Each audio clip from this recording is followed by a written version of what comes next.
은혜 받을 하나님의 말씀은 잠언 19장 11절에서 17절까지의 말씀입니다. 잠언 19장 11절에서 17절까지의 말씀 찾으셨으면 교독합니다. 제가 먼저 읽겠습니다. 노하기를 도리하는 것이 사람의 슬기요 허물을 용서하는 것이 자기의 영광이니라. 왕의 노함은 사자의 부르짖음 같고 그의 은택은 소리의 이슬 같으니라. 미련한 아들은 그 아비의 재앙이요 다투는 아내는 이어 떨어지는 물방울이니라. 지식과 재물은 조상에게서 상속하거니와 슬기로운 아내는 여호와께서 말미암으니라. 게으름이 사람으로 깊이 잠들게 하나니 해태한 사람은 줄일 것이니라.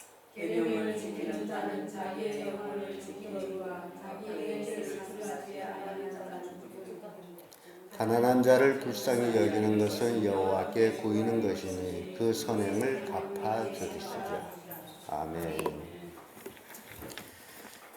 이 말씀으로 하나님의 은총을 받은 자, 이런 제목으로 말씀 나누겠습니다. 하나님의 은총을 어떤 자가 받는가, 또 어떤 자가 받았는가, 은총을 받은 자는 어떻게 사는가. 저는 우리 성도님들이 다 하나님의 은총을 받아가지고 매일매일 살 줄로 믿습니다. 왜냐하면 하나님께서 매일매일 우리에게 은총을 주시지 아니하신다면 우리는 정말 살아갈 수가 없습니다. 내가 매일매일 숨을 쉬고 있는 것 자체도 하나님의 은총입니다. 먹고 마시고 입고 하는 모든 것들이 하나님의 은총입니다. 내 스스로 뭘 한다라고 하는 것이 아니라 하나님께서 그렇게 다 내가 살 수 있도록 허락해 주신 것 자체가 은총입니다. 더 큰 은총은 이렇게 우리가 매일 새벽마다 하나님 앞에 나와서 기도하고 찬양하고 하나님 말씀을 듣는다라는 것, 이게 대단히 큰 은총입니다. 그래서 여러분들은 이미 하나님의 은총을 받은 자들이에요. 오늘 본문의 말씀을 통해 가지고 하나님의 은총을 받은 자는 어떤 자들인지 한번 살펴보면서 우리도 그렇게 은총을 받은 자로서 살아가기를 또 원합니다. 그 첫째가 허물을 용서하는 자가 하나님의 은총을 받은 자만이 할 수 있는 것임을 깨우쳐주고 있습니다.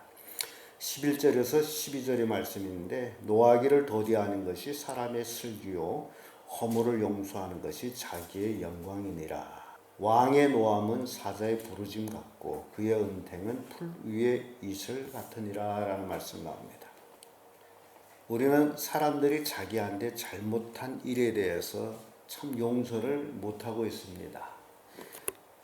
그래서 늘 그것이 마음에 얽혀가지고 있는데 특히 우리 그리스도인들, 하나님의 자녀라고 하는 사람들이 마음이 더 옹졸해가지고 누가 자기에게 해를 줬다든지 손해를 끼쳤다든지 자기의 마음에 들지 않는다 할 때에 도무지 용서를 못하고 늘 그걸 마음에 품고 있는 것들을 보게 됩니다.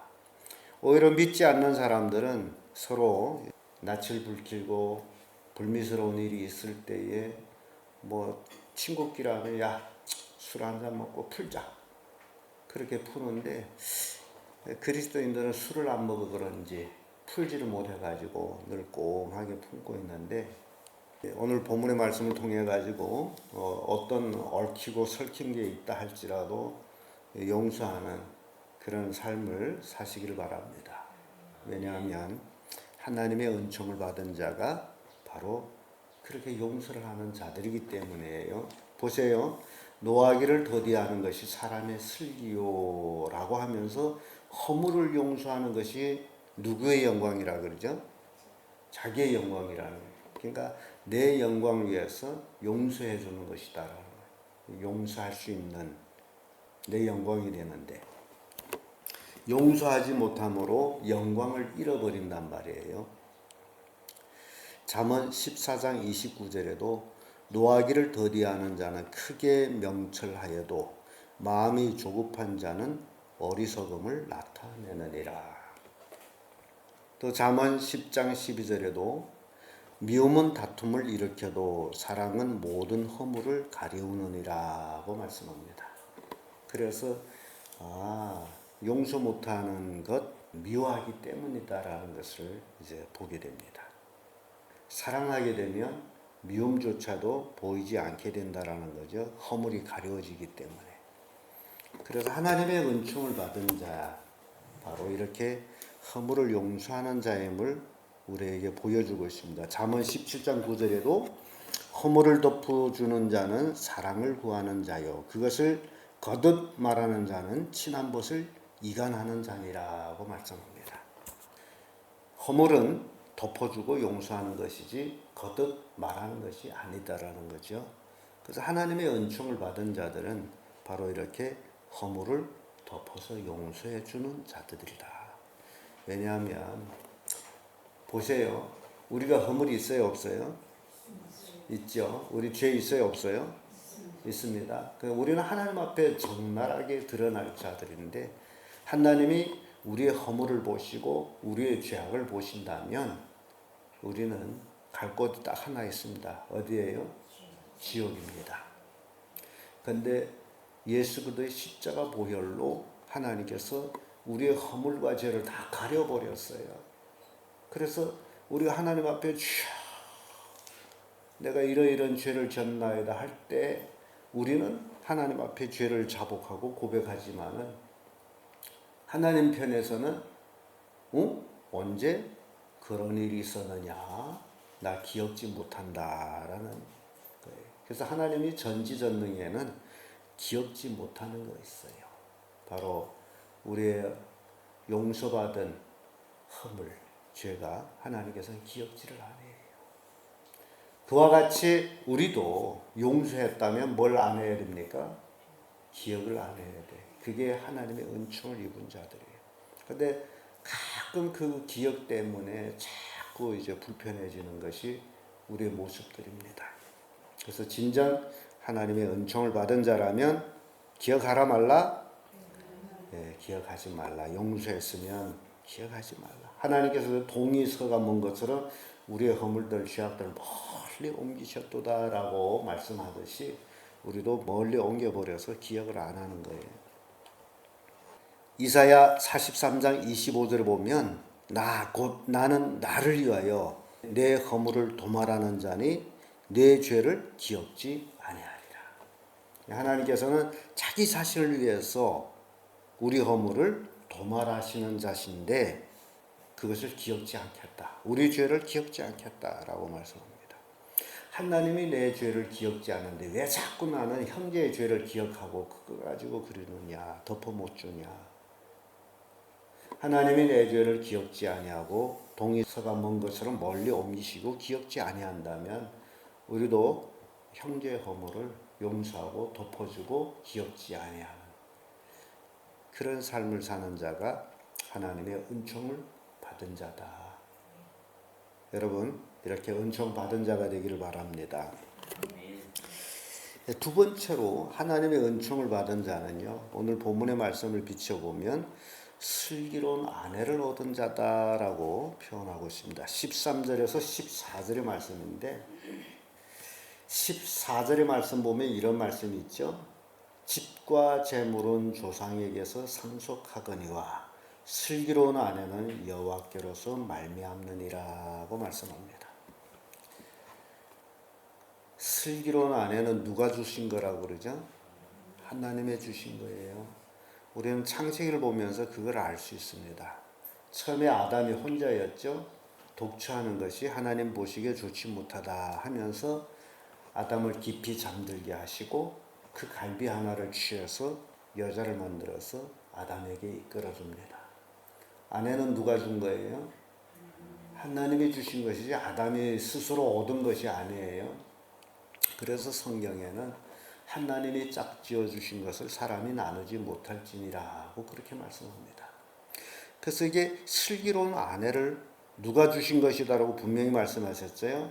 하나님이 주신 것이다. 그래서 이 결혼이라는 것은 굉장히 중요합니다. 남녀가 눈이 맞았다 해서 결혼하는 게 아니에요. 정말 하나님의 주신 아내인지를 점검해야 됩니다. 그래야 그 결혼 생활이 행복해질 수가 있어요. 그런데 껍데기만 보고 결혼했다면 참 인생이 행복해질 수가 없습니다. 그래서 이 집과 재물은 조상에게서 받을지라도 상속받을지라도 슬기로운 아내는 하나님께로 말미암는다라고 그렇게 말씀하는데, 그래서 하나님의 은총을 받은 자가 바로 이렇게 슬기로운 아내를 얻는 자다라는 거죠. 잠언 18장 22절에 아내를 얻는 자는 복을 얻고 여호와께 은총을 받는 자니라 이렇게 말씀합니다. 복을 얻고, 그래서 결혼은 하나님의 축복이에요. 복을 얻은 거예요. 은총을 받은 거예요. 또 잠언 12장 4절에 보면 어진 여인은 그 지아비의 면류관이요 욕을 끼치는 여인은 그 지아비의 뼈를 썩음 같게 하느니라 이렇게 말씀합니다. 그래서 어떤 아내를 얻느냐에 달려가지고 그 인생이 행복해질 수도 있고 뼈가 썩음이 될 수 있는 그런 모습을 보여줍니다. 그래서 잠언 31장 10절에는 누가 현숙한 여인을 찾아 얻겠느냐 그 값은 진주보다 더 귀하니라 이렇게 말씀합니다. 그래서 이 결혼이라는 것, 이 아내를 얻는다라는 것, 물론 남자나 여자나 똑같습니다만은 어떤 남편을 얻고 어떤 여인을 얻고 그 인생이 행복할 거냐 행복하지 못할 거냐라는 것이 거기서부터 갈라집니다. 그래서 이 결혼을 위해서는 정말 오래오래 결혼 대상자를 위해서 기도하면서 준비해야 되는 것, 그걸 우리에게 보여줍니다. 우리는 예수 그리스도를 믿고 나서 예수님의 신부라는 입장에서 지금 이 땅에 살아가고 있습니다. 우리의 신랑이 누구예요? 예수님이죠. 우리는 예수님의 신부죠. 그런데 예수님이 신랑 입장에서 우리가 한번 생각해 봅시다. 신랑 대신 예수님이 나를 아내로 맞이해 줄 수 있는 그 삶이 나에게 있느냐. 정말 나는 슬기로운 아내로서 지아비의 면류관이 되는 삶을 살고 있느냐. 아니면 지아비 되는 예수 그리스도의 뼈를 썩은 같게 하는 삶을 살고 있지는 않느냐. 이런 것들을 우리가 생각해야 됩니다. 나는 예수 그리스도의 신부로서 그의 영광된 삶을 살고 있느냐. 근데 오늘날 많은 그리스도인들이 그렇게 살지를 않아요. 예수님이 신랑이라고 생각지를 않아요. 단지 예수님은 하나님으로서 나에게 복만 주고 예수님은 하나님으로서 내가 기도하는 걸 들어주고 그것으로 자기 욕구를 채우는 것으로 만족하는 그런 잘못된 신앙생활을 사는 사람들이 참 많습니다. 여러분, 우리가 참으로 예수 그리스도의 신부가 맞습니까? 그렇다면 예수님의 신부의 입장에서 정말 나는 지아비의 면류관이 되는 삶을 살고 있느냐? 이게 굉장히 중요한 질문입니다. 되는 대로 사는 게 아니에요. 신랑의 영광이 되는 삶을 살아야 됩니다. 잠언 31장 30절에 고운 것도 거짓되고 아름다운 것도 헛되나 오직 여호와를 경외하는 여자는 칭찬을 받을 것이니라고 말씀합니다. 우리가 예수님을 신랑으로 지금 우리를 데리러 오기를 기다리고 있는 우리들, 신랑 되신 예수님이 지금 요한계시록 보게 되면 주 예수여 오시옵소서, 또 예수님께 내가 속히 가리라 그렇게 말씀하고 있는 이때에 정말 오직 여호와를 경외하는 그리스도인들이 맞는가? 고운 것도 거짓되고 아름다운 것도 헛되나 오직 여호와를 경외하는 여자는 칭찬을 받으리라. 우리가 신부의 입장에서 하나님의 칭찬을 받는 자가 되어야 된다 그 얘기예요. 그러니까 신앙이라는 것은, 그래서 제가 늘 말씀드리는 게 종교적인 삶을 가지고서 신앙한다라고 하지 마거라. 그건 하나의 종교적인 삶에 불구하고 신앙인의 삶으로 정말 나는 하나님을 경외하며 정말 나는 예수님의 영광이 되는 삶을 살고 있느냐.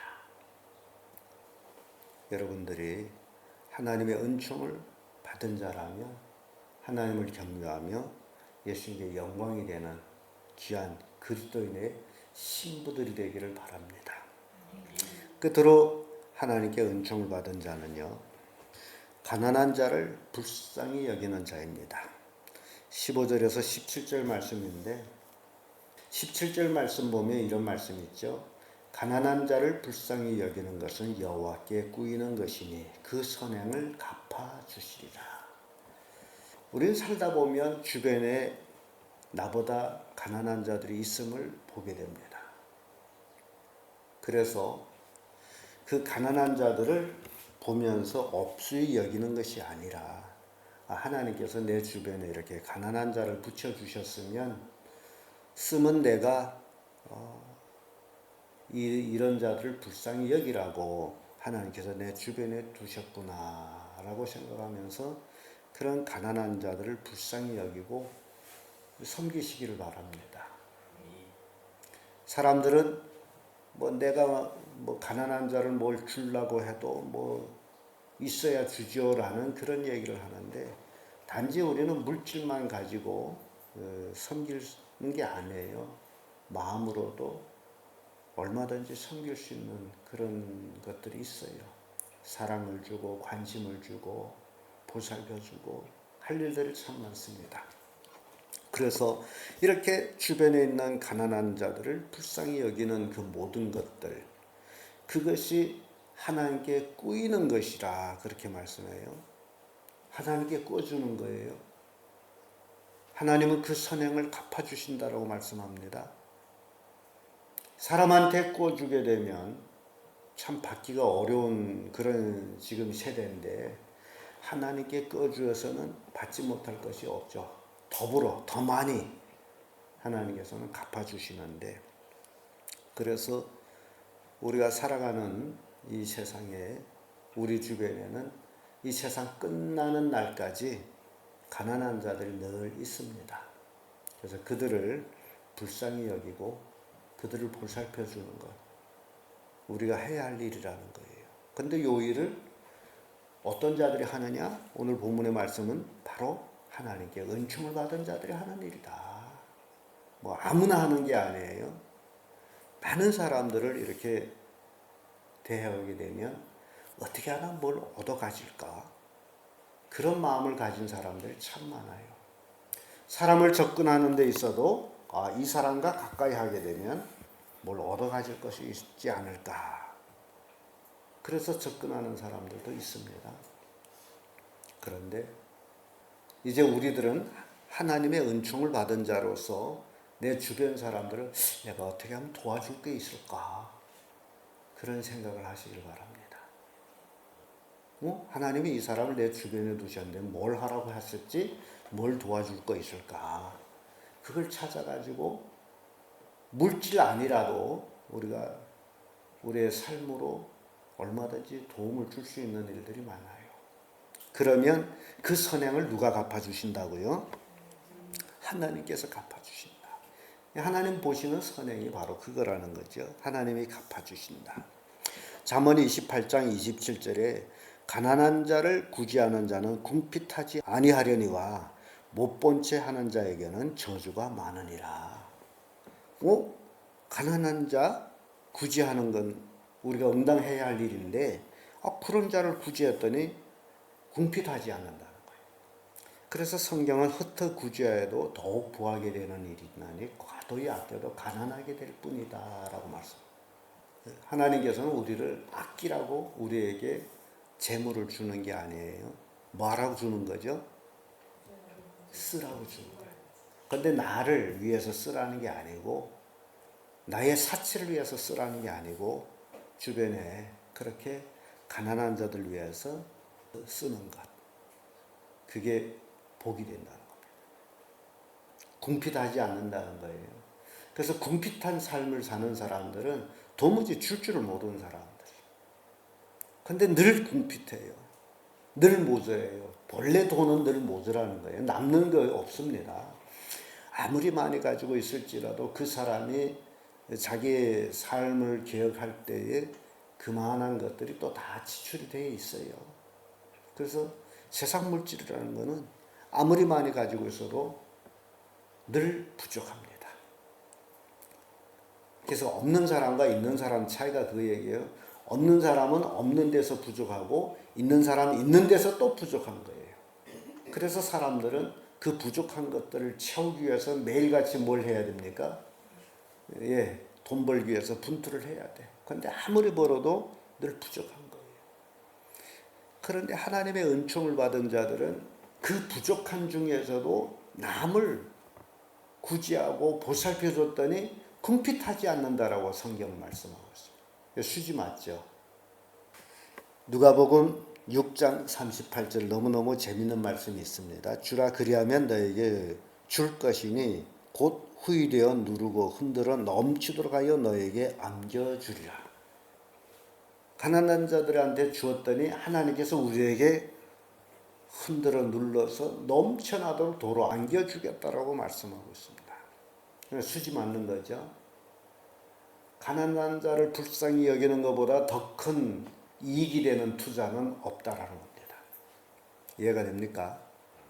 그래서 하나님의 은총을 받은 자들만이 이런 비밀을 깨닫고 그렇게 살아간다는 거예요. 여러분들은 이렇게 새벽에 나와서 이런 귀한 말씀을 들었으므로 정말 하나님의 은총을 받은 자로서 허물을 덮어주고 용서하고 또 하나님의 축복 속에서 결혼 생활을 하고 자녀들도 그렇게 결혼할 수 있도록 여러분들이 기도하고 또 가난한 자를 불쌍히 여기며 하나님의 은총을 받는 하나님의 축복을 받는 그런 성도들 되기를 간절히 소원합니다.